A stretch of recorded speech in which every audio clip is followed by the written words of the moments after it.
కానీ కెవిన్ ఇంకా బతికే ఉంటాడు. తర్వాత కెవిన్ బెన్ లా ఏలియన్ గా ట్రాన్స్ఫార్మ్ అయ్యి చాలా నేరాలు చేస్తాడు.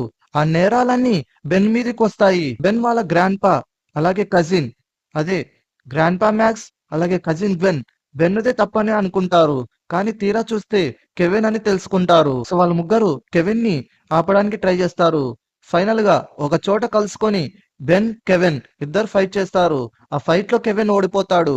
అది తట్టుకోలేక తను కోపాన్ని కంట్రోల్ చేసుకోలేకపోతాడు. తను కోపాన్ని కంట్రోల్ చేసుకోలేకపోయాడు కాబట్టి మైండ్ కంట్రోల్ వెళ్ళిపోయి మాస్టర్ లా అవుతాడు. నేను ఇలా మాస్టర్ లా మారడానికి కారణం నువ్వే అని చెప్పి బెన్ తో ఫైట్ చేస్తాడు.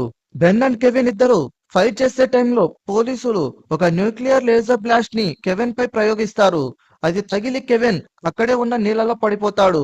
సో అందరూ కెవిన్ మరీ చనిపోయి ఉంటాడని అనుకుంటారు. కానీ కెవిన్ చనిపోలేదు. కెవిన్ ఇంకా బ్రతికే ఉన్నాడు. బెండెన్ ఏలియన్ ఫోర్ సిరీస్ లో వాళ్ళిద్దరి మధ్య మిస్అండర్స్టాండింగ్స్ అన్ని వెళ్ళిపోతాయి.